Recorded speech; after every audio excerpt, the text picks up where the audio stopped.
Hey, how you doing? This is John, and welcome to John's Long Box. Tonight, I'm here with T Bunny, Hello, and hello. we're going to do theology. Theology is whenever I have just a religious question or Hmm. whatever. I put them. I put it up on the internet, and I enjoy the comments later on. Hmm.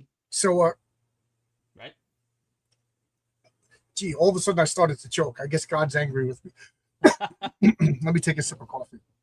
So first and Yeah, foremost, we'll chitter chatter for a bit while people filter in. How's everything going? absolutely. What's up? I said, how's everything going? Oh, everything's going pretty swimmingly, thank you. Oh, good, good, good. Yeah. Uh, Might as well take the opportunity to let people know that the Heroic Tales Christmas special is done. It's complete.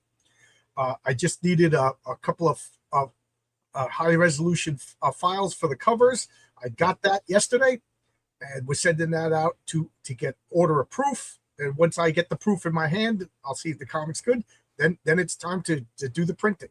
So So it's Patriarch King Fu double yes, it's a flip book. It's uh the patriarch, 6 story patriarch story, 16 page King Fu story, and right, right, it's right, right, done. right.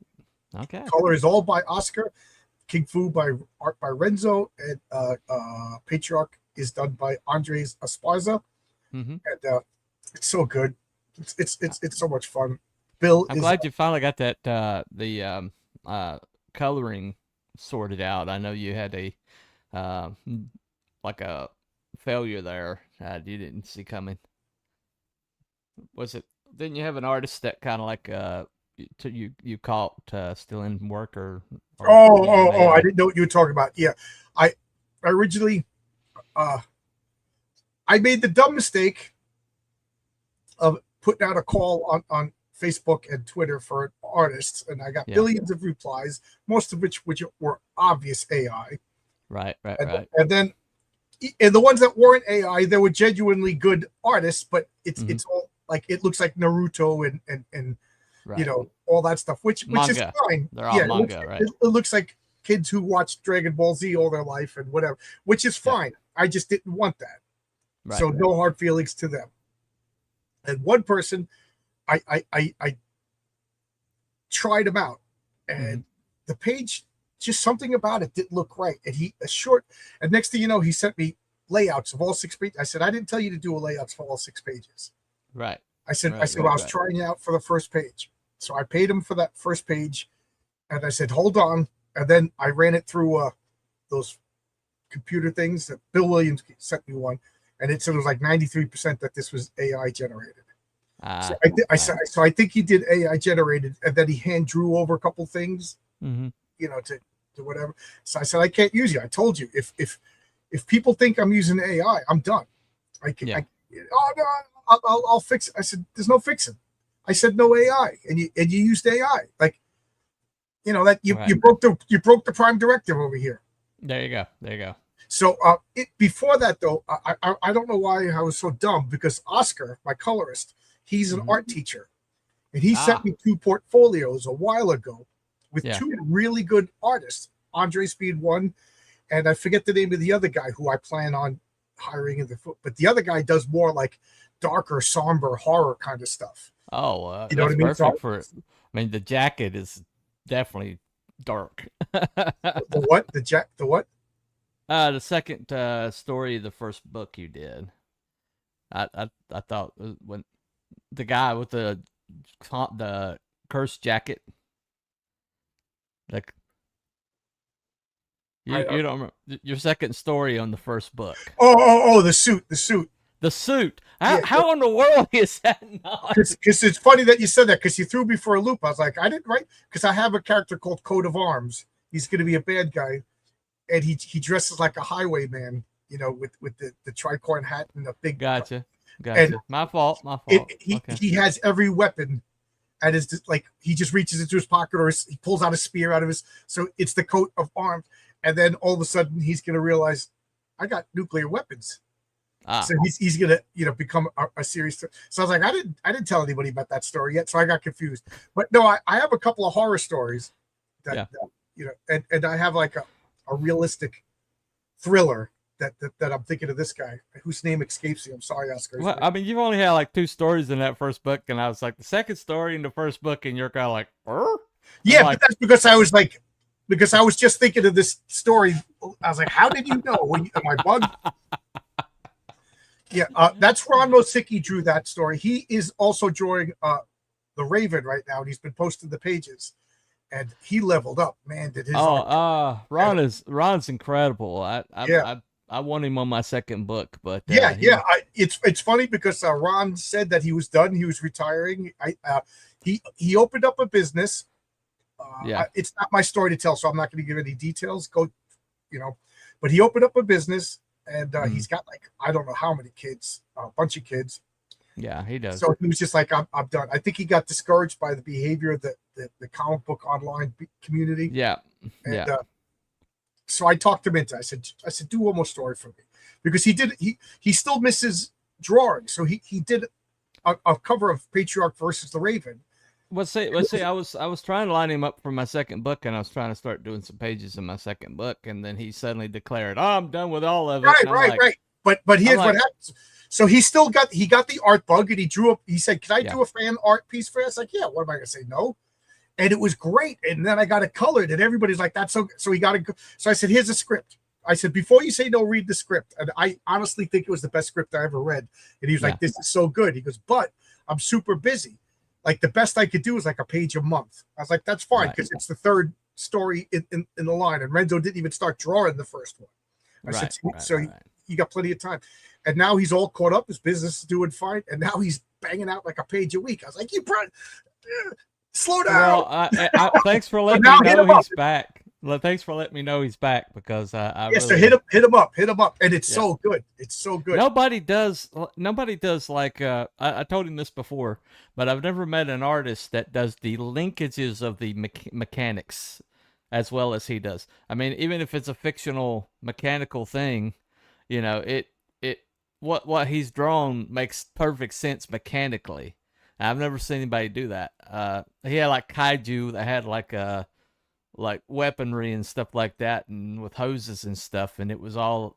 Well, I looked at it, I was like, well, that's logic that would be connected to that, and like all the hinges were there, all the, grommets were in place and everything, and so, I definitely one of my favorite artist. I've always told him that, but I got a couple panels that I'll show you later. Well, here's a page. I'm just gonna make this big since we're talking about it, and then we'll get on our topic. But this is a page. This is the last page he did. So the name of the story is Curtains, and what it is the Raven's ex-wife is a terrible actress, but she's a sexy woman, and the producer is putting her in the play. It's inspired by that Woody Allen movie, man. He might be as good of an inker as he is a penciler. But so here she is, Risa. She's talking with the producer. Yeah. And here comes Curtains. That's the supervillain's name. And he's a theater critic. And if he thinks you're terrible, he kills you, and he kills you in the manner of the play. So it starts out with Ophelia is drowned. The actress who played Ophelia is drowned. The actors who played Romeo and Juliet were poisoned. Oh, you know what I mean? Wow. So now she's gonna open up in she's playing. Oh, geez, I can't remember the name of the character, but she's playing the female in Titus Andronicus, Shakespeare's first play. Read the play yourself to find out what her fate will be. Yeah, but it is Shakespeare's bloodiest and most violent play. Yeah, he started out pretty much on the extreme end. Yeah. Yeah, it is. So it has everybody dies in Shakespearean plays, and so right. I mean, it has one of my favorite lines that I wrote was Raven is in his secret identity, because she doesn't know he's Raven, so he's knocking at the door, and she's with the producer in the house. And he says, "You got to get out of the play." She's like, "I'm not married to you anymore. You can't tell me what to do." And he goes, "I should just let you be in the play." He goes, "I hate your guts, and I still can't let that happen to you." That's love right there. Yeah. But I think it's so good. And it was a scary fight. And I'll tell you, the Raven is not a Mary Sue. Hey, Zach Dan, I hope you're having a blessed day too. Yeah. Yeah. Can't have an unhinged kaiju. You can't. No, you Aren't can't. they all unhinged? Isn't that like the definition of a kaiju? I mean, a rational kaiju is just sitting there like, oops, sorry, as he's stepping over buildings. Sorry. Yeah. I'm just going to go hang There's out. got to be property damage or it's not a proper kaiju. Right, right. A lot of property. Hey, Fabrizio is here. Fabrizio, if you want to come in too, this is an open invite. We're going to be talking about the nature of sacrifice. All right, I was going to wait for at least 10 people before we were going to talk. So I always throw Cooper my most difficult religious questions to him, and then he gets frustrated. And then he prays for me all night long. I don't get frustrated. I that's fake news. That's fake news. Okay. But so I get flabbergasted, but not frustrated. So this is one of, even as a kid, the story of Abraham always bothered me. Okay, so bear with me. Mm-hmm. So for those of you who don't know, and I can't imagine anybody's watching this that doesn't know what I'm going to talk about, but Abraham was told, he couldn't have a kid. And what was his wife's name before him? Her name was changed to Sarah, but it was like it was started Sarai. Sarai and became Sarah. And became Sarah. But I'm just gonna say Sarah because whatever. But they went and she finally had a kid. And they say old age. In the Old Testament, old age can be 30 to 80. Who knows? But in her old age, she had a kid. And then Isaac, I don't know how old Isaac was at this point. He could be the indication is he was a teenager. Yeah. He could at least walk. We'll say that because he walked with Abraham. Well, he carried like the wood on his back. Right. He's carrying the wood. His dad's got the knife. They're going up the hill. It's like, hey, Dad, are we going to get a goat? He's like, we'll talk about it when we get up to the top of the mountain there. Yeah. And then they get up there and, and God told him to sacrifice Isaac. Mm-hmm. And then Isaac submitted to this, and Abraham was going to do it. And then at the last minute, God said, nope, you don't have to do it. And that story always bothered me. Mm-hmm. It seemed like unnecessarily cruel. It seemed mean, and it's one of those things that bothered me. And then I forget where it was, but I forget what I was even watching, a documentary or something. And they talked about how through all cultures, not just Israel, not just Hebrew, or and I always differentiate. I always say the Israelites, the Hebrews, and the Jews, because to me they're three distinct time periods and philosophies and ways of thinking about stuff. So, like, at this point, they were Hebrews. They weren't even Israelites yet. There wasn't even a nation of Israel at this point. So Hebrews, we'll say Hebrews, right. And so. Again, this is an open invite if anybody wants to come in. Here is the link. But anyway, throughout the world, human sacrifice was the norm. From Moloch to, later on, even the Aztecs were doing it until the arrival Ashtaroth. of Ashtaroth. I mean, this is early on. So this is pre-Carthaginians. This is pre-Aztec. But still, it was going on in the world forever. I mean, the Indians were sacrificing their wives when the husbands died, when the English came in. The Aztecs were sacrificing thousands upon thousands of people at certain rituals, but at least one a day, otherwise the sun wouldn't rise. So human sacrifice was the norm throughout the world. So part of me was thinking, okay, I was thinking of it through a Western American guy like myself, but it wasn't common. Right, I'm thinking it through my lens. And at the time, it's just like Isaac asked something for his God provided, and now it's time to do what everybody else does, a human sacrifice. So it's kind of like Isaac was like, well, I got to do it. You know what I mean? Everybody else does it. It's the way it is. So to me, it wasn't cruelty that God asked him to do it. It was mercy that God said, stop it. Well, there's a concept called substitutionary sacrifice system, which was odd in that day because everybody else just straight up murked people, just went ahead and sacrificed people to their gods. But the Israeli, the God of Abraham, set up a substitutionary system, right, where animals took the place of humankind, and so. Right.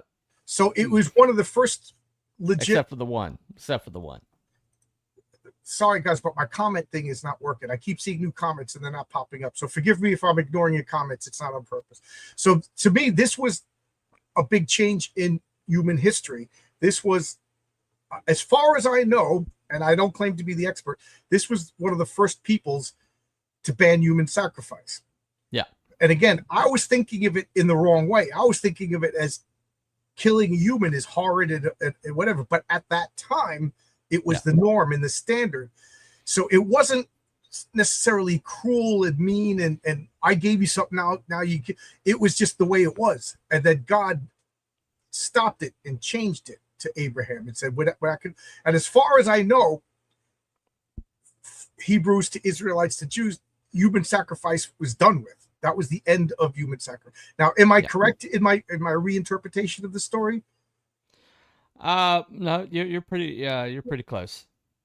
Yeah, so like this was always been, because I'm always throwing Cooper my biggest dilemmas in no theology. This was one of them that always bothered me, but I realized that I was looking at it in the wrong perspective. So after that, it became animals and sacrifice, and then that started to be down a whole. Well, I don't want to say rabbit hole. It wasn't after that. It was up till that and after that. Right. Because remember, they were sacrificing animals as far back as Adam.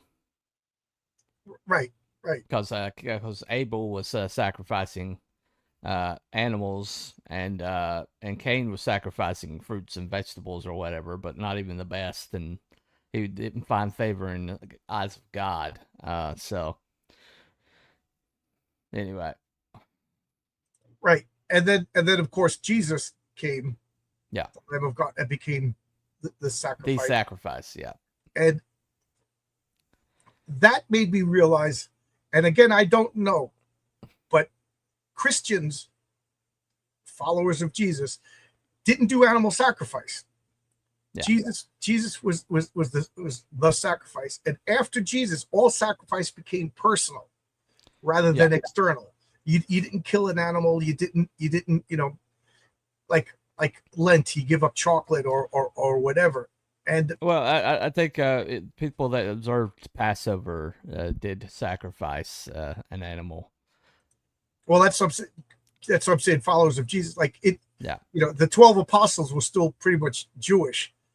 But I don't know if the 12 apostles' children were considered Jewish or Christian. I don't know enough about the early church like that. But basically, killing animals as a way to show your devotion to God. Well, Christianity was the identifier after Christ. So right. So the nature. So my thing is, Abraham is the end of human sacrifice, not the cruelty that I thought it was, and then Christ was the end of killing things as sacrifice. No, the Abraham was basically an illustration. He was basically what's called a shadow of things to come. There's multiple times throughout the Old Testament that where Jesus' sacrifice was like the shadow of it. It was like foretold by certain things that happened. Abraham sacrificing, having his hand stayed from sacrificing Isaac, was God saying that, I'm not. You don't have to sacrifice your son because I'm sacrificing mine. Right. And right. And it was just an illustration of the ultimate sacrifice that was to come. So. Right. And then I was after this I was thinking, and I know here's where the big controversy is going to start. If you look into the Talmud, they say that in the years after Jesus, before the temple was destroyed, by 80 AD by the Romans. I forget which Roman general it was. Tiberius, I think. Yeah, Tiberius was the Caesar. I forget which was it. Was it Hadrian or something? I forget. I think it's one of the big. Tiberius was the Caesar, but right. But anyway, that the Urim and Thummim stopped working, and all the magic stuff stopped working. And all I could think of is like, dudes, it's pretty obvious that you know, it's over with. The sacrifice was made. You don't have the magic, and then the temple is no longer needed. Mm-hmm. You know what I mean? It's, you know, Right. yeah, Right. yeah, and to me, that was the end of Judaism. You know, because once the temple was destroyed, because most, well, not most, the Hebrews were pre-Israelites, and then once they became Israelites, it was temple worship. How could, the whole thing is, how could we worship a strange god in a foreign land? The Psalms with go in the Babylonian captivity. It was all centered around the temple. And then once the temple was destroyed, in my mind, that was the end of Judaism. And now rabbinical Judaism, Talmudic Judaism, it's a different religion. Well, the whole entire Jewish people were completely scattered to the winds after the temple was destroyed. Israel ceased to exist as a country, as its own entity.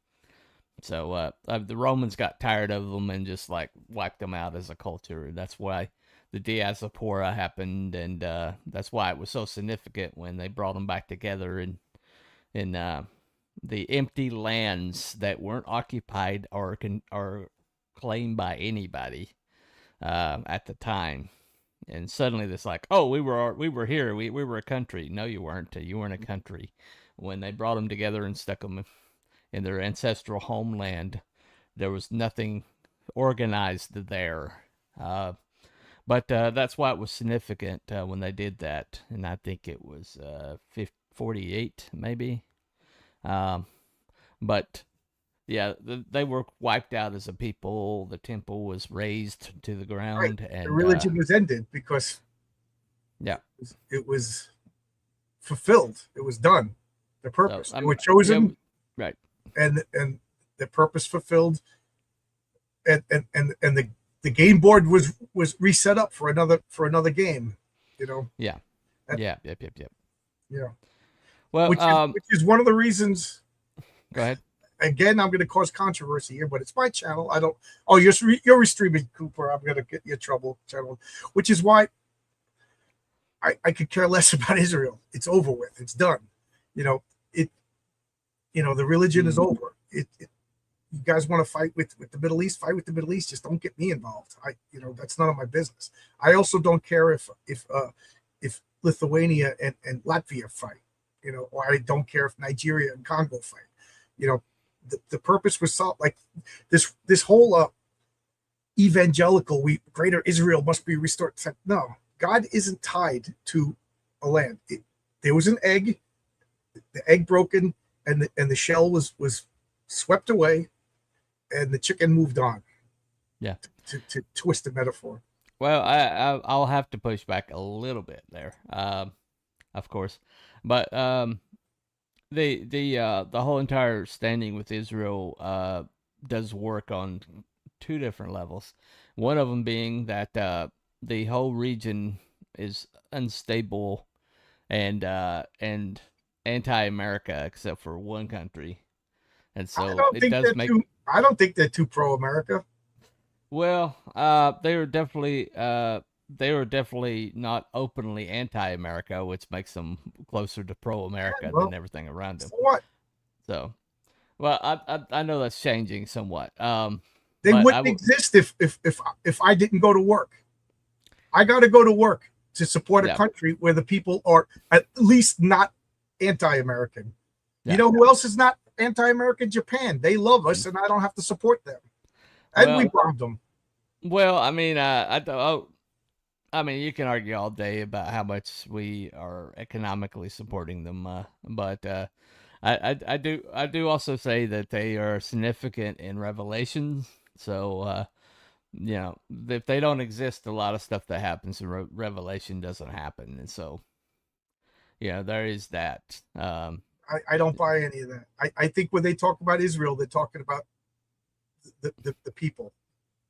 Well, I mean, fair enough. They're not talking about dirt. I got you. I mean, I get your point. I don't think everything else in Revelation is metaphorical and symbolism, but yet when they say Israel, they mean exactly this piece of dirt.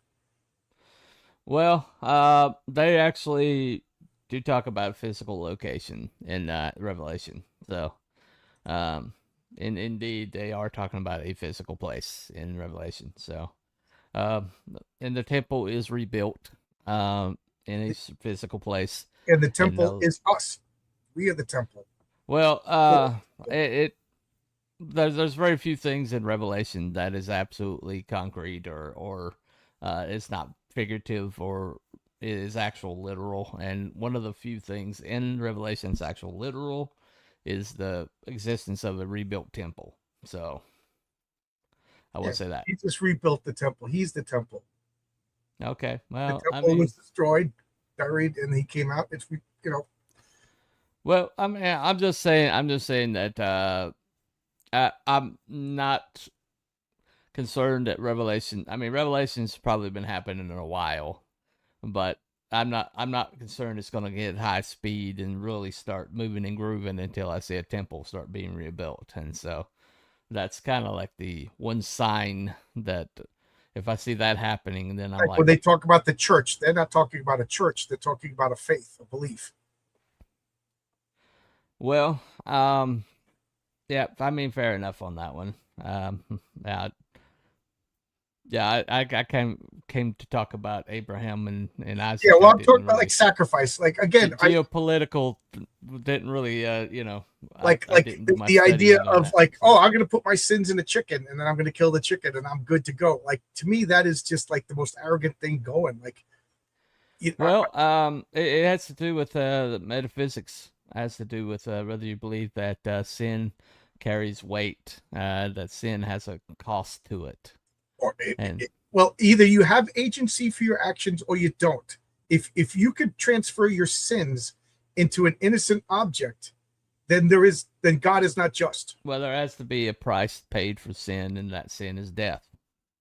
of something that had nothing. So I'm going to put all my sins on you. You have all my Well, sins. Is that it's just fair? the You're, metaphysics of it, and it's not the only. We're no, not. it's ridiculous. It's ridiculous. You either have agency or you don't. The ability to transfer your sins into this can of soda and then I throw the ta-da. You Well, know, it wasn't a perfect system, and that's why Jesus came and abolished it. So, you know. Well, it's still going on now. It's still yeah. going on now, but it's I don't know. Sacrifice has to be personal, and it has to cost you something. That's what the like that's why I don't like the concept of we need to help other nations. We need to help other nations raise taxes. No, you want to help, you help. Oh, you're a good Christian. We go to help the poor, so we're going to raise taxes. No, no, you help the poor. You give your money. You give your time. Well, see, ideally, that's what the Bible calls for us Correct. to do, and the whole entire welfare system before the government took it over was Was the mostly church. was the church, Right. and The church created hospitals, welfare, orphanages, yeah, they wouldn't exist without Christianity. People and don't understand. whether or not Have you ever seen a Muslim hospital? Anybody? Can you show me a Muslim hospital that was you know, built the and by you know? the church caused the dark ages. No, excuse me. The collapse of the Roman Empire caused the dark ages. The church preserving all the documents and literature from the ancient Greek and early first Yeah. without the church and those crazy monks living a life of in a hole in the wall writing under candlelight, we wouldn't have Plato and Aristotle and all of the stuff No. that brought us into the Renaissance. You No, know, I mean we wouldn't even know the Homeric. correct. There wouldn't be an There Odyssey wouldn't be an to Odyssey have a without gender that. neutral Yeah, translation of it for to have an ugly Helen of Troy. We wouldn't have there that you go. without the church. No, he wouldn't. As a matter of fact, the Odyssey, Iliad and Odyssey is actually the second most backed up ancient document behind the Bible, and the reason why is because the church preserved it. Yeah, yeah, yeah. And the writings of Socrates and writings of Plato, writings of all of these men would be lost, except that the Roman Empire became the Roman Catholic Church, and the preservation of these ancient documents was part of the church culture. And so we wouldn't have them today without that. So yeah. That's one of my pet peeves is like, oh, my stupid cousins like we could end world hunger by selling the Vatican. I'm like, to who? wow. We're going to sell the Vatican. Okay, so name your price. Okay, we get that price. Now Yeah. we feed the poor. Then what? What do we do next year? Well, I mean, Now there's no more Vatican to sell. How about we work on some sort of I this is what my cousin is saying is I hate Christianity, so I'm going to make fun of it without actually understanding it. Right. Thing is, I deserve death for my sins. I'm not owed so many years a day as God's sacrificialist. Yeah, for the unrighteous. Yeah. I mean, the whole entire reason for sacrifice is that it's unfair. And, I'm sorry. The whole reason for sacrifice and the whole entire reason why is because it's a system that needed to be ended because it is inherently unfair for somebody else to pay the sins, the price totally. For the sins of another. I got people showing up. I'm not letting you on unless you turn on your camera, unless I know who you are, because then people are going to start cursing or saying stuff or turn on their camera, whatever. So if you want to come on, anybody's welcome. You just got to turn on your camera. Yeah, that was my in the Aztecs, there were people who volunteered for the human sacrifice. Yeah. Who am I to say you don't enjoy a good? I don't know that. I don't know the Aztecs took volunteers. They did. They actually had families that were like they were given favors, and like they would find, as horrible as it sounds, they would get like the most beautiful boy or the most beautiful girl. And then, that this would please the gods, and the rest of the family would get stuff, and they basically sell it off to kids. But all I could think of is killing off your most beautiful people leaves a really ugly gene pool. Well, have you seen the ancestral Mexicans? I mean, when you see a beautiful Mexican, it's because they got European blood in them. I'm just saying. I mean, there was that. There was a Incan that basically families would sell their children. Then they would take these children. It's so horrible when you think of it. And they would bring them up into the mountains and tie them up and leave them in a cave. And we find them every once in a while. These kids, just these kids that were left to die of exposure, pretty well preserved. All I could think of is like, and it's, I don't have children, but the idea of doing that just gives me the chills. But I have the luxury, like even to the 1900s, they said what one out of 4 women died in childbirth, and something like 3 out of 5 kids, or was it 3 out of 6 kids didn't make it to adulthood. So like, I guess people just didn't get attached to their children for a long time, and you hear stories of ancient Carthage that people would just throw in their babies into the bronze statue and on fire, and I don't know. I guess you get used to it. It's amazing. Okay. Well, yeah, no problem, Stephen Silhouette. I don't know what sacrifice is mercy. A gift from grace, while a seizure is theft. Well, a gift is grace. I read that wrong. Yeah. Well, like I said, the substitutionary sacrificial system is odd or unique to Judo-Christianity. In that when you see a sacrificial system for the other ones, it was basically they were taking the life of someone else to please their God. In other words, it wasn't to substitute for anything. The sacrifice was the thing, and it was to achieve positive things. And this is from Native Americans all the way down to the Mesopotamian. Yeah, like I said, it was the norm. The Vikings did it. The Mesopotamians, the sacrifice was the thing, except for a Judeo-Christian. And and as far as I know, and I'm sure there's some scholar, maybe even somebody watching right now. As far as I know, I think the Hebrews were the first to say get rid of human sacrifice, to the point And I also want to look at another form of sacrifice is abortion. Hmm. I was always against abortion. Even in my super atheist days, I was against abortion because I'm like, there is no afterlife. There's nothing else. You get one ride on this rodeo, and you're taking it away. Yeah. It is its own unique DNA. Like that was Well, always. And then people say it's a clump of cells. I say, well, I mean, if you look at the population numbers of Gen X, we were going to be one of the largest right, generations, and then after 1973, we drop off a cliff. They yeah. murdered our generation basically But you want to after hear, well, 1973. like I said, I was always against abortion, but I never thought it was religious No, until one day I this is just shows you how bizarre my brain is. I got yeah, my turntable set up and I take out a Fleetwood Mac album and I'm listening to Rumors. Great freaking album. I love that album. yeah. So then I went and I bought other Fleetwood Mac albums and I'm listening to the song Sarah by, Yeah, by Stevie Nicks. And you know what that I knew song's you were about? gonna You're bring it up. shaking your head. You know what the song's about, right? You I want to know tell exactly people what what it's that's? about. Yeah. The song, she got pregnant by Don Henley. She actually found out it was a girl, Yeah, named it, and then Don Henley talked her into getting an abortion, and she got an abortion. And then this woman has the audacity to say, if she didn't abort this baby, there would be no Fleetwood Mac. yeah, Excuse me, you were already a millionaire rock star. This is like your fourth golden album. You know, you, yeah, you, you can't have a nanny, But anyway, she regrets it, and she writes a song about it. And all I could think of is her saying that to me was no. I had the abortion, otherwise I couldn't be a rock star. Is well, no she different, never had a child after. right?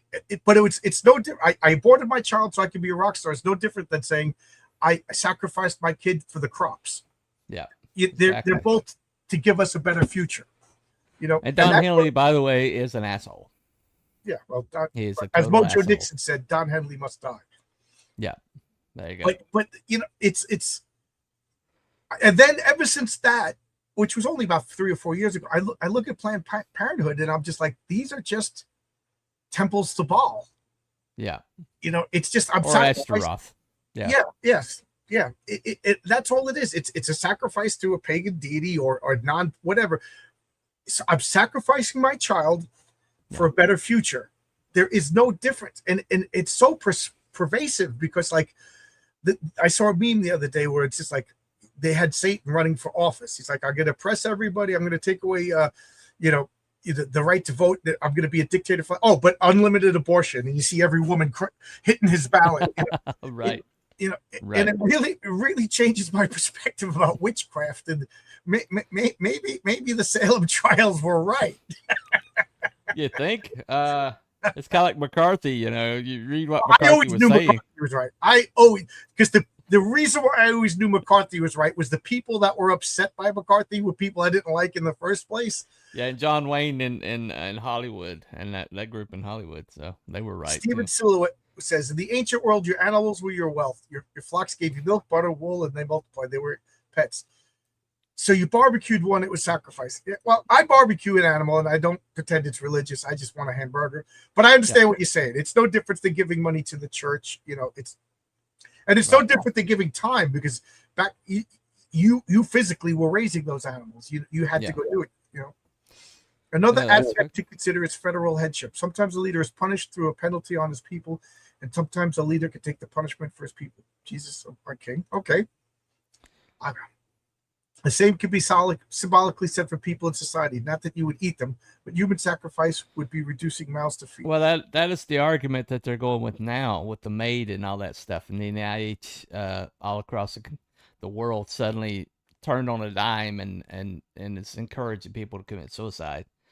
But they're still prosecuting people who take a life, and they're not in the NIH program. Because the government is claiming the monopoly on murder. Yep. And so if you help somebody if you assist with somebody's suicide and they catch you at it, they will convict you of murder. But if you go with the NIH and the MAID program, they will you're then essentially then that's there's a no fault. And that's somebody just making a choice or whatever. And it's the same as abortion, really, because they prey on people who are mentally deficient in a moment of their weakness, and Yeah, that's you know. to me is the scary part. It is Well, I mean, they're letting people kill themselves over depression right. and Yeah, and things like that. I uh, saw uh, with this one woman. She went in and she had like migraines, yeah, and instead of treating her in Canada, they gave her a brochure for the MAID program. right. Yeah, She was talking about this on a X. Catholic priest went into it. It sounds like a joke. A Catholic priest went into a hospital, but Yeah, a Catholic priest went. He fell and he herniated a disc in his back, yeah, and they told him he was too old, and they offered him death. Death. yeah. To You know, alleviate your suffering or whatever. that's what Sarah Palin meant when she said death panels. Yeah. That COVID was basically a depopulation right. exercise. Now back to human sacrifice. I do believe that the Aztecs and then like the Papua New Guinea cannibals and stuff like that, that they do stuff because I think I can never say that Tenochtitlan, the city of the Aztec. I think that was too successful. Their population sprouted and they did, and so I think it started out as a way to they had to get rid of people, and they dressed it in human sacrifice, and then later on I think they forgot the need and it became human sacrifice. I think that Yeah, happened. I believe what was happening was they started conquering the surrounding peoples, and then they got the deal for supporting those peoples. Suddenly they decided, oh, well, let's I think sacrifice. They candidated them. Yeah, I think our God needs sacrifice, and so suddenly, and I think like a suddenly lot they're of the Amazon cannibals and the New Guinea cannibals, I think it's just a lack of protein, yeah. and that. There you go. But I'm not justifying it, but life is complicated. Right there you go. There you go. In the Old Testament, Israelites began eating their babies because of mass starvation. Oh my God! I mean, just think of the horror that to have to make that, like the Donner Party. Yeah. Man, I mean, people want to watch horror movies with Jason and Freddy and all these people. When if they made a movie about the Donner Party, that would be the scariest thing ever made. And look it up. Yeah, or the Alive, the Andes soccer team. Yep. Yeah. And that to honestly consider that. Oh my God! I hope I am never in that situation. In the Old Testament, the Israelites began eating their babies because of mass starvation as a result of them worshiping false nature and fertility gods, which displeased God, so he cut off the rain. God then forced the Israelites to eat their children. Besieged by Babylon. Well, they said that when the Romans were Carthage, they were like conga line and babies into the Moloch, thinking that they would generate like more divine favor, and then when that wasn't working, they literally started killing the older and older people. Yeah, because I don't know, maybe the Romans were gonna. They were pissed. It's like abortion or euthanasia. Abortion and euthanasia are two sides of the same coin, basically. It's slippery slopes. There's a lot to be said about this topic, a whole lot of death, but I'm not typing an essay here. Okay. Is that you that was going to come in? Because it said Halloween Man or something like that. They sell made with tough cases, and they make it more mainstream in the government. Right. It's, what do they call that? The Overton window? NIH. It's in the NIH countries. They're like, what they want to happen here. It's like that's what Obama was trying to do, was trying to create NIH here. And if that would happen, he was trying to implement it before COVID. And what you saw happen in COVID is because of the Obamacare. Yep. There's also a theory that when they began cannibalizing the mouths to feed the most useless society, the children, they discovered that they would get really high on the I've been hearing adrenochrome. The adrenochrome stuff. I don't know if that's a conspiracy theory or if that's legit. Well, I mean, look at the actors of 4 years of Biden, and look at them now. They're aging like milk. So I think there might be something to it. Just saying. I don't know. We got one of the comments. Jeremiah told them to avoid the siege by submitting to Babylon because it was their worst punishment, and hindsight would have been the smart thing to do. Yeah. They never listened to Jeremiah. They never listened to him. right? Because the The Jews guy didn't preached for like 80 years and nobody ever listened to him once. he preached for that long. Yeah, it was a long time. I didn't Long I time. didn't know I didn't know he Yeah, he was. started young. Jeremiah's the first verse of Jeremiah is let no man despise thy youth, and then he lived all the way to Now, the do you think they Babylon. did? Do you think they didn't listen to him because he was a bullfrog? No, Oh, okay. that is Three Dog Night song. So that is not Jeremiah. So anyway, I got to tell the story now. That was my favorite song as a kid. Jeremiah was a yeah, bullfrog. I had yeah, that 45, and I had this little plug-in turntable, and I would play it over and over. You know how a yeah. little kid will play the same song over. So I'm in church with my parents. Big old Roman Catholic church, St. Christopher's, and I'm daydreaming. I'm what, 5 years old, 6 years old, and I'm just daydreaming. I'm in my own world. Yeah. And the priest says, "Open up your hymnal to page whatever, joy to the world." And I just screamed, "Jeremiah was a bullfrog!" In this quiet church, like at top of the whole church started laughing. The priest started laughing. My father got embarrassed but started laughing. That became Yeah. like one of those family stories. Right. There you go. Another embarrassing church story is we go off for communion. My father's holding me, Mm-hmm. and and he held out the one hand, and you put it in the hand, and you put it in your mouth, and the priest is like, I forget what they even say, but the Lord is with thee, and he's Yeah. whatever. And I grabbed the microphone and I just went, calling all cars, calling all cars.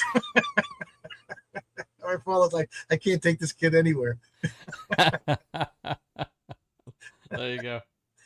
God You can't buy expressly it told, honestly. You can't buy it honestly. There you go. yeah, little kids. God expressly told Jeremiah not to pray for them. Yeah, God at a was certain pissed, point. huh? Yeah, God was done with him at one point. Jeremiah didn't. That's the only time he disobeyed God was when he continued to pray for them. So Kids do silly things at church. As an adult, I don't mind. Yeah, the priest laughed. The priest laughed. People always have this, that the priests are these stern. yeah. They Well, don't. if you read They laugh at my stupid Lamentations, antics. Lamentations was written by Jeremiah. Most people believe. Well, over Israel being taken into captivity. So So that's I'm living proof that like I held on to this, like this the story of Abraham just really made me uncomfortable. And about a year ago, my wife and I went to the movies. There was some Chosen related thing. They what's his name? Daryl Jenkins, who made The Chosen. mm-hmm. He made a short movie about Abraham and Isaac. And it's really cool looking. I really like the sets and the way it looks, because he tries to make it as accurate as possible. Not Right. not like the 50s, Cleopatra and Charlton Heston Moses stuff that was, didn't really look like. But this was dark and ill lit by candlelight and everything like that. And the soldiers of, like, I guess they were Babylonian. I don't even know. It's kind of like found footage, Well, not really found footage. I mean, it was big, but like he had period accurate dress rather than like a Hollywood accurate dress. Right. Being a D&D nut, I researched a lot of this art, and it was just really cool. So I was into it for that. But the story, like taking Isaac up, and I was just getting madder and madder. So even a year ago, this story bothered me, and now, like, I realize. So I'm a perfect example of, like, I get a little bit of information, I can change my mind, like, but I realized I was coming at the story from a completely Western American, Yeah. we sacrifice, but this was just the way it was. And Isaac was doing, Abraham was like, I prayed for something, I got something. Now, this is the way and it was an end of human sacrifice, not, Well, the whole idea was that God promised that he would be a great nation, and so when he had Isaac, that was fulfillment of that promise. And so him taking Isaac up to sacrifice him after God told him so was his belief in God that God's promise was that he would be a great nation. And so when God told him, it's like to sacrifice his son, it was essentially God, you know, it wouldn't make any logical sense unless God was planning on sparing Isaac, and so, but he had to follow all the way through with Right. it. Or I mean, who knows? Abraham could have been like, well, I guess I'm going to have another son. You know what I mean? Well, My wife and I he are still alive. yeah, I mean, he loved Isaac like any. I mean, if you ever see somebody has a child late in life when they didn't know that they were going to have that didn't, you know, usually that child is like their feet never touch the ground; they're just adored, you Yeah. know. And in this case, Isaac, we see his character later. Isaac was kind of like pampered, somewhat. Isaac did have some character defects The that part of the showed up story that later. still gets So, me mad, though, yeah. is that he had to get rid of the handmaiden. You know, oh, yeah. Hagar. Yeah. Yeah. Hagar the Horrible. She had to get rid of Hagar the Horrible. Yeah. Well, that wasn't never supposed to happen. That was Sarah trying to, do God's work for him, basically. And there's good indication that that's the reason why we have so much conflict in the Middle East now. They consider themselves descendants of Ishmael. And that's why they hate Israel so much. Yeah, so that's really all I wanted to talk about. Okay. I just I had a change of perspective about a story that always bothered me. Yeah. Job. I know we talked about Job. I still Job still gets me mad. Job still gets me mad. What else did we talk about? We've talked about Melchizedek was one of Oh, them. yeah, that's what started this. That was fascinating. I really enjoyed that one. I knew nothing about that.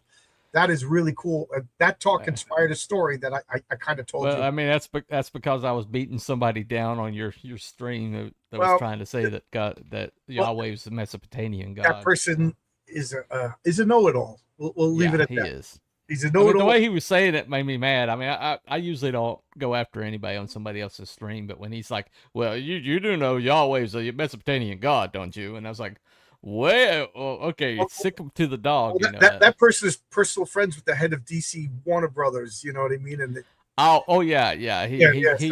he dictates their policy. So I was taking it all with a grain of salt. Yeah, but I mean, look at it this way: because of that know-it-all person, I'm enjoying these talks, and I learned this. There you go. That whole Melchizedek thing I thought was really, really interesting. I knew nothing about it. It's a parallel. It's a parallel to Christianity.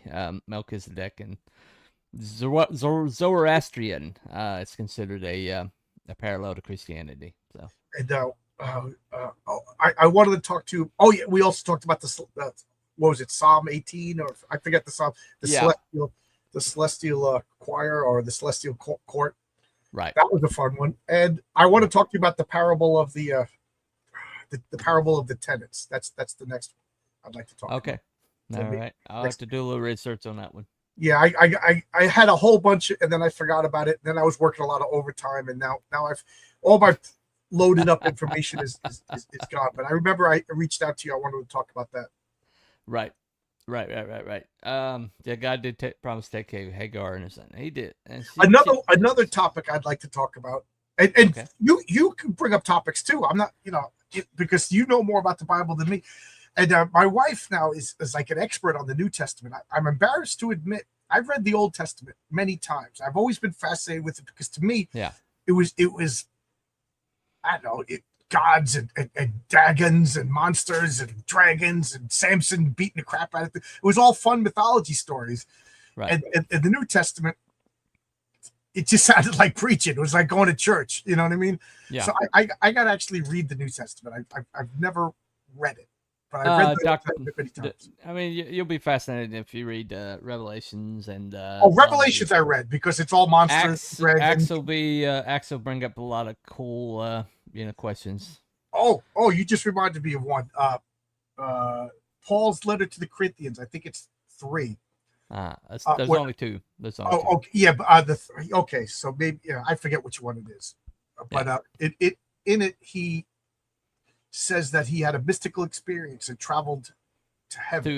To heaven, yeah. Yeah, and I don't want to ruin a story point, but because I got interested in these mystical, this Merkava mysticism, the chariot. Ezekiel traveled to heaven and saw the chariot. So I kind of got fascinated by that. So I want to put it in a story that I'm writing. And because of that, it led to Paul. They think might be the first. Well, Paul was Jewish at the time, but it's the first time the Christians document this Merkava mysticism. Well, Paul was Christian. Saul was the Jew. Right. Well, he had this mystical experience when he was Saul, right? But he wrote about it when he was Paul. So he's the first Christian. I don't know about that. I don't know. Maybe I'm getting the time wrong, but anyway. I think you're getting the timeline wrong but he's the first Christian to reference this Jewish mysticism, and I kind of got fascinated by it. Gotcha. But anyway, I got all these topics. So if anybody in the chat, the Peter's vision is an interesting one. I don't know about that. See, well, it's basically God gave him a vision of lowering a like it was a sheep from heaven, and it had all these animals in it that are considered unclean, and he told Peter to take and kill and eat, and Peter's like, well, I can't. But then God says, whatever I call clean, don't consider it unclean. And so a lot of people think that was him saying that the Gentiles, he should be preaching to the Gentiles as well as the Hebrews. And well, at least that's the interpretation of it. So this is pretty interesting. God didn't like the grain sacrifice because there was no real loss with the grain. That's an interesting way to think about it. It's a renewable resource. Vegetables and fruits and vegetables is a renewable resource. Yeah. And Cain wasn't even bringing his best, and so if he was like bringing the pick of the crop or like the best that he had, but he wasn't even doing that. So, here's a new name. Thank you for showing up today. U.S. and Israel just gave Morocco the green light to send 1,050 migrants to swarm the Spanish. No. All I got to say is don't give up your Second Amendment rights, people. The governments don't care. The governments are the cause of all your problems. Yeah. To paraphrase what's the rappers now, 50 Cent. I'm gonna lose my rap cred right now. Who's the one that says 99 problems? I think that's Jay-Z. Okay, Jay-Z, 99 problems, and the government caused all. That's just because I have almost a photographic memory that has nothing to do with really? me you do? listening to him or anything. Yeah, I'm trying to make a joke, but I realize I mangled the joke. But yeah, I got 100. I got 99 problems, and 98 of them are the government. There you go. There you go. Yeah, definitely significant. Government is not your friend, ladies and gentlemen. The government is not your friend. All. Not at all. No. Every time somebody says there ought to be a law, they're just adding to the problem. Well, every time, I mean, that kid in England that, the cops arrested even though he got stabbed, and they let him bleed out. Yep. And then because he might be racist. I mean, that should tell you right there what. Keep your gun. Keep your gun. That vision was not about eating unclean animals. The theme of the vision was eating because Peter was on the roof eating his lunch. It's clearly symbolic for associating. Well, I can't answer this because I don't know, but it's all yours, Cooper. No, it's the interpretations was given later on in Scripture, so I'm glad to disagree with you on that one. No big deal. Day one life after the people, the dogs eat bullets. Yep. I don't know. I don't want to say that the Spanish people deserved it because I do know that they had an election. Yeah. A couple of years ago, and they elected a far right won, and they canceled the election and put in another left-wing government. So normally when you say you get like the Mandani, New Yorkers, you voted for this guy. Unless you want to say the elections were invalid, the New Yorkers vote for this guy, although they're starting to show proof that maybe there was a lot of election tampering. But the Spanish people had an election, and they and the conservatives won a big portion, and the left-wing government canceled that election and just nullified. Same thing happened in Germany. They basically they arrested the conservative. They went just full on arrested them. Look, they did the same thing in France. They just arrested and said they're invalid. what's his name? Not Tommy Robinson. Conor McGregor was going to in Ireland, and they just said no, you can't run. They invalidated. Yeah. How convenient? How convenient? Well, I mean, I just think it's really fascinating when you see how the MAGA movement in America had so many other movements across the world that were similar, and those were destroyed and suppressed.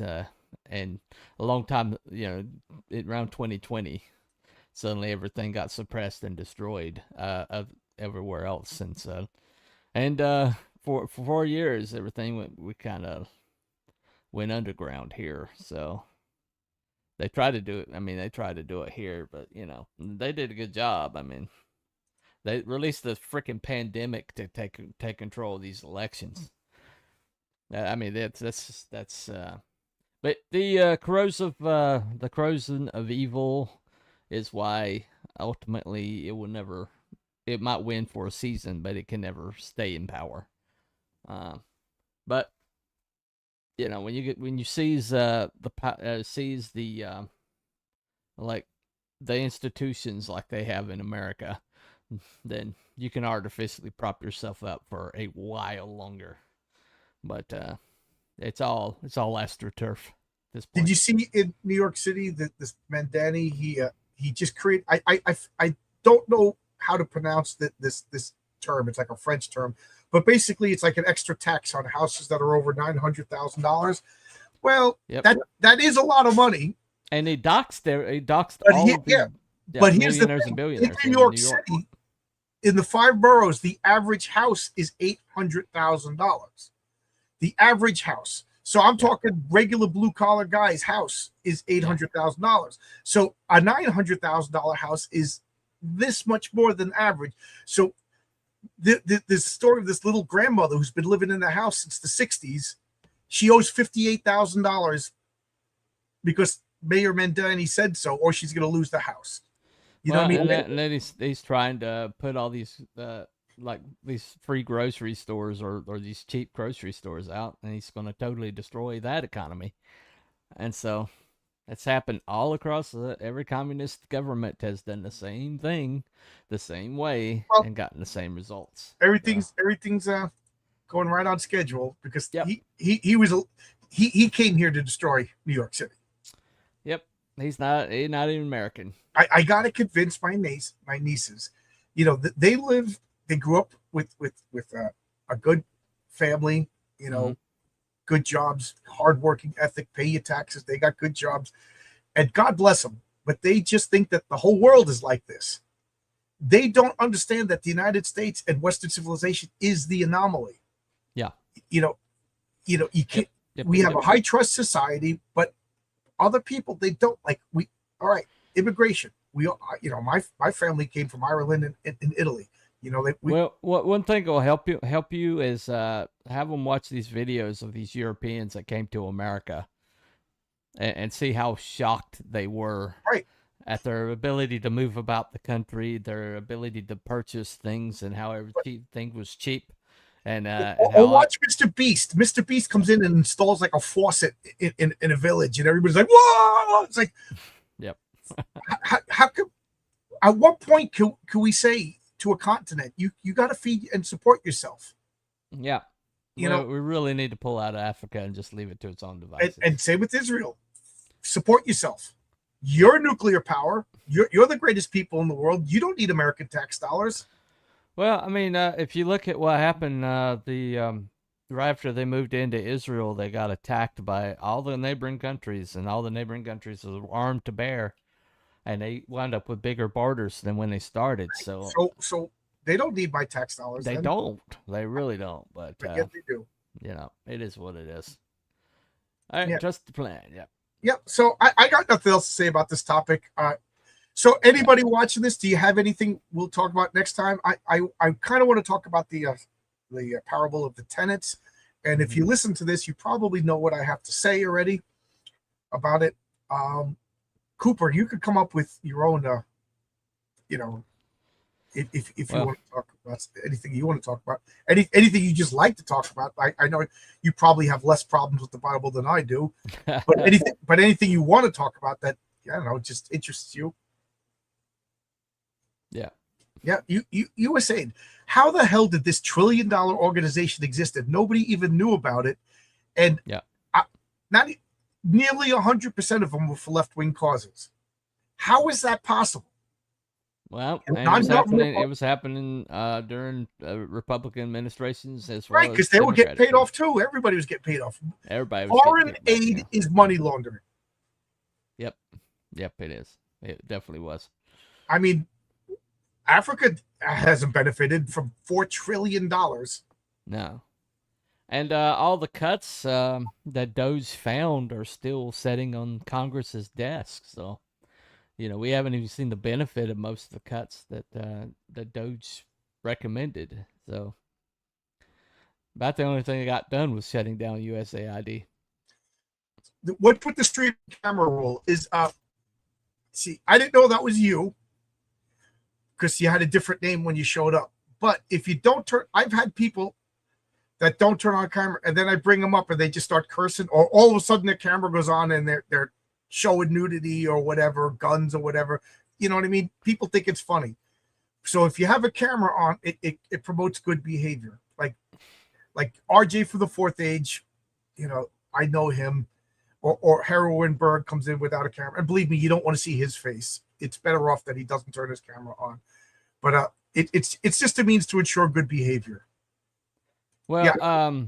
also, Mr. Longbox over here has ticked off some people that you just don't want to give an open door to. So we'll just say that it's best policy for him to do so. Right. I mean, if you want to come in and argue with me, call me a jerk. At least do it face to face. Yeah. Yeah. Don't. As soon as you make that a reason or a prerequisite for coming on board, a lot of the riffraff decide not to. So Right. if you got something to hide, then if you got to hide a lot of people are brave behind an avatar. You know what I mean? Well, one thing you could do, Mr. Silhouette, for next time is basically turn on your camera long enough for him to see that you're an actual human being behind the or message backstage. me. Like him, I would have let on because he's been in my chat long enough. You know what I mean? Yeah, and if you can't go active on to the stream, then just say, okay, well, you can see my face, you can see I'm a human being or whatever behind the backstage, and then you can use your icon when you come on. Well, he came on and then he had a different name, so I didn't know who it was. All right, gotcha. Yeah. Anyway. Yeah, but it just cuts down on the shenanigans. Because I've seen other channels, they bring somebody up and they're playing like a porno clip or something like that. And they get the channel struck or whatever. Well, I don't leave the door open very often, but since nobody comes to watch my channel anyway. Well, you're also not monetized, so like I'm not monetized now. So you once you become monetized, you have there's a whole bunch of rules you have to agree to. Yeah, it's kind of like you're invisible until you get monetized. I make almost enough to pay StreamYard, so there you go. Yeah. And every time I catch up, StreamYard raises their price. Oh yeah, I'm basically out of pocket here with mine. Yeah. But with the FNC arena kicking off and all this other stuff I'm doing. Yeah, good luck, man. If you, I'd like to come on and talk. Yep. You're scheduled for week after next. Okay, cool. Keep me abreast. Yes. Keep me a check. I'll be in touch anyway. Yeah, so at this point, we'll close it down. I just wanted to, I know, I just like that I had a problem and then I realized I was looking at it wrong, which I think is a lot of people's problems with religion in general is, we're looking at it through modern eyes. Mm-hmm. And I admit that I was, Right. I'll look more into Peter's vision. Yeah, I got to look into. I didn't know any. It's the interpretation is actually part of the scripture. So that there's no like vagary about what that was meant to represent. So just go back and read it. But it was like it's supposed to indicate that God was opening up Christianity to the Gentiles, and Peter wasn't getting on board, so he sent him a vision. Oh, okay. So Peter, later on, Paul had to take him behind the woodshed, which is funny because Paul was like brand new to the movement, and he was calling out the biggest dude. That was Paul, though. I'm kind of fascinated by Paul. Paul was a unique human in all of human history. He's Yeah, singular, one of one. So yeah. God made a secret. Actually, the Jewish people made a secret weapon, and God used it. So what they meant for evil, God meant for good. So they created the absolute perfect missionary, and then they lost him to the people he was sent to destroy. So it's hilarious. And then I was taught, and I don't know, but that the apostles are like, let's get rid of this guy. Let's send him to Greece. Just get him out of our hair. And then they sent him to Antioch. Yeah. And then he ends up converting Greece. Like, whoa, I didn't see that coming. I thought we were just getting this nut job away from us. Well, I mean, the funny thing about Paul is the first thing he did was go straight to the synagogue and start preaching Jesus, and they wanted and then they had to like basically lower him over the Damascus walls to get him out of town because they were ready to kill him already. Paul started out, man, pulling heat, man. He went straight to it, man. So at this point, we're going to close down for the night. This is a fun talk. Right. Thanks. I'm going to, if I can, I ask you for support on, I know I'm on Fund My Comic, but I need to hit $99 more to hit the minimum requirement for Kickstarter. Yeah. So if I can, if you're interested, I hate to say go to Kickstarter while I got one of the guys who Fund My Comic on my channel right here, but I'm sure if Cooper can understand. You'll get another backer tonight on Fund My Comic. Fund My Comic is my home. I launched. Luke and Cooper have been nothing but great to me. Yeah. Luke is one of my artists, and wait till you see the Sleeper Agent. Luke, you got him doing work for you? Now, oh, wow. You got him doing work for you? I've seen his work lately. He's leveling like mad. Can't wait till he does some more hybrids. Oh, you did. I'm having trouble when I go to my files on my computer, but otherwise I'd bring it up. But Luke's artwork on the Sleeper Agent is, like I said, if Luke is a musician, he's a pastor, he does this, he does that, he's a father. If Luke could stop doing all that stuff and just draw for 8 hours a day, he's only like 3 or 4 years away from being John Byrne. Like I'm not joking. I saw his artwork. The first time I saw his artwork was on a Chrome Dog. Yeah. And I said, this is good. This is good. This is good artwork. I liked it. The curves of his line reminded me of his panel construction. Is just next level. Really. And then he started doing work for R.J. Williams. The name of the comic is escaping me right now, but I was like, this is Luke. Yeah, this is so much better. So right then and there, I said, "Are you busy?" Oh yeah, sure. And he was doing like at one point towards the end, he was doing like a page a day. Yeah, he works fast. And I gave him. I had to draw a map of a 2-page spread because I made it unnecessarily complicated. Mm-hmm. And man, he was patient. He was patient, and I was like a nitpick, he was just a pleasure to work with. Well, that pastoral, if you're a pastor, you have to have the patience of Job. Right. So I got the second story lined up, but I just can't afford to have infinite artists working on infinite stories, Right. So when I have it lined up, when the next guy's done, Matt Barr is going to do a story, and then when the next guy's done, I'm going to go to Luke again for the next one. Yeah, good luck with Matt. I get along with Matt, and say what you want about him. His art is outstanding. His art is outstanding. You just have a lot to deal with. Me and Matt get along. For now. I'm not going to say anything bad about Matt. We get along.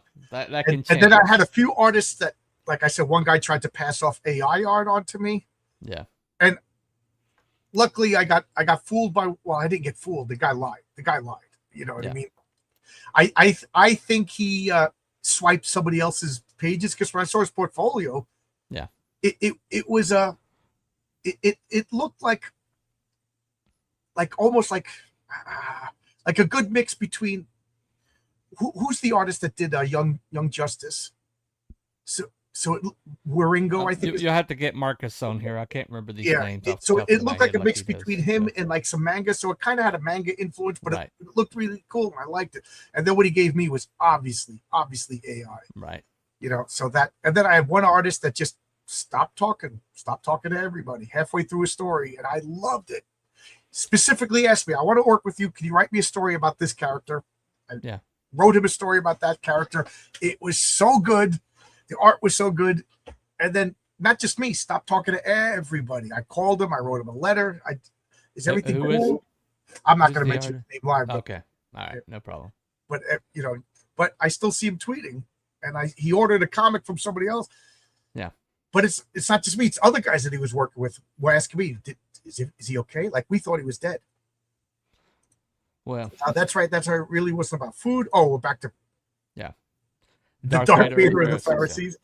Right before the show, I woke up a dream digging through box of comics at a thrift store looking for George Perez. That's a good dream. That's a good dream. That's a good dream. I will say this about Paul is he was also terror to philosophers. He went to Mars Hill and kicked ass.